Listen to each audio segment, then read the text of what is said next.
case, what we're saying is a section of this Federal Wiretapping Act is not constitutional.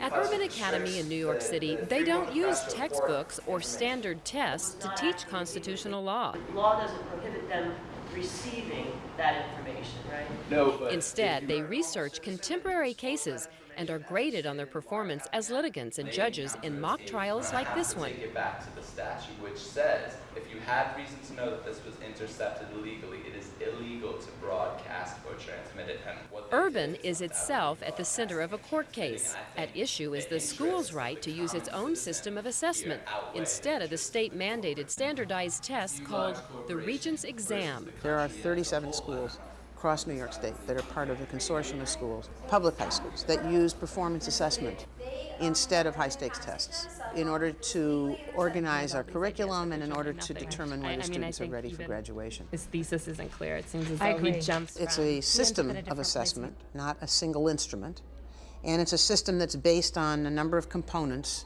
that goes on all year long and culminates in certain kinds of tasks which we ask students to do that demonstrate that they can actually do something. They can write research papers, they can apply mathematical concepts. Basically, I was just going to discuss the current drug policy in the United States. And so it's really a good indicator. We believe that there's real predictive validity in the way in which we approach assessment.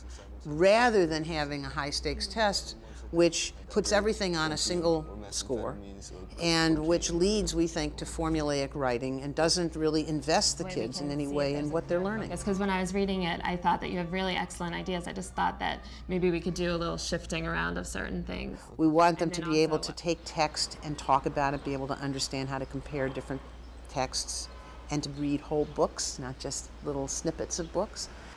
And we set them up with an external assessor. A lot of these people have got advanced degrees in literature, or they teach in a university, or they might write for a living. Someone who's agreed to spend an hour with that student and who then sits down with that student and discusses that book for 45 minutes or an hour. To see whether or not he saw what she had done. Right. What we're really trying to see is, can that student take that reading and go and talk to somebody that they don't know, a perfect stranger, about the book and have a conversation about it. That's one way that we can tell whether a student is ready to go on and do college-level work. For many, Urban represents a second chance since most students come here after dropping out of other New York high schools. Yet 97% of Urban graduates go on to college. Researchers believe that the key to Urban's remarkable success is its project approach to learning.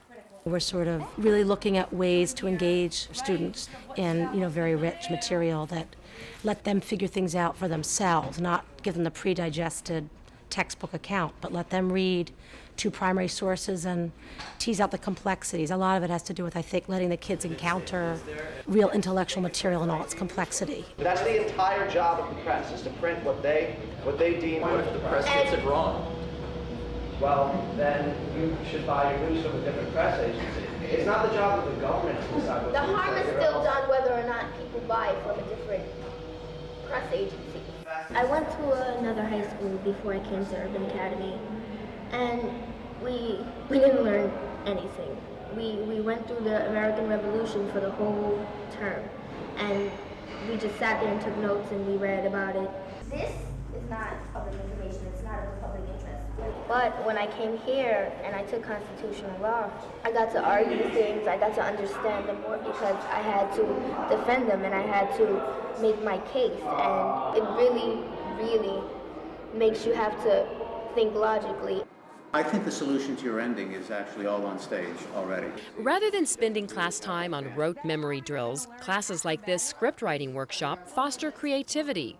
Students even get their work performed and critiqued by Broadway actors. That Dodge Dart, I see him riding around in. Well, maybe it ain't much to look at, but that car is my salvation. How so? That's my ticket out of here. That's my ticket to fame and fortune. How so? I already told you 10 million times. Yeah, but you ain't never gave me a real answer. Just a bunch of fairy tales about you becoming a star.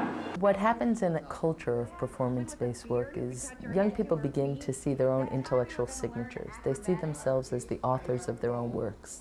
They don't see themselves filling in other people's blanks, right? That's not what they do. They know how to collaborate, they know how to use experts, and they know how to give birth to ideas and then find the resources to develop those ideas. I mean, I like the fact that we're just paying attention to the central character. To introduce into that system a test administered once with unbelievably high stakes that will feel like an intellectual X-ray and will forever tattoo the mind of young people.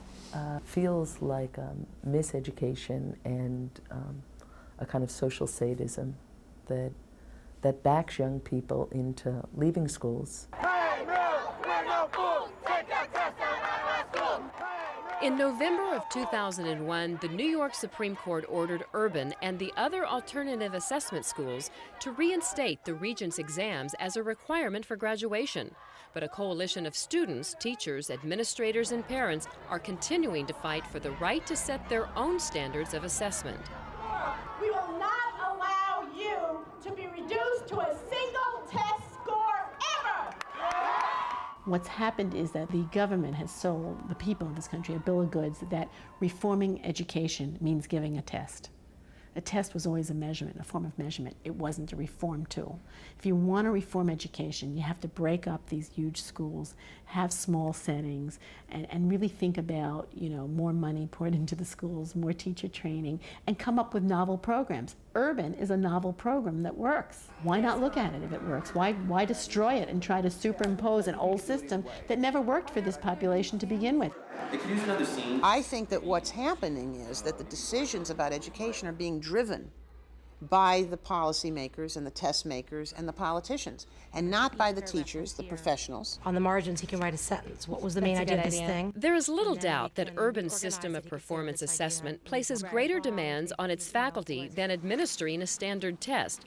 But there is equally little doubt that the lessons learned at Urban will last long after the Regents' exam answers are forgotten. And I think the interests of the common citizen here outweigh the interests of the corporate media conglomerates.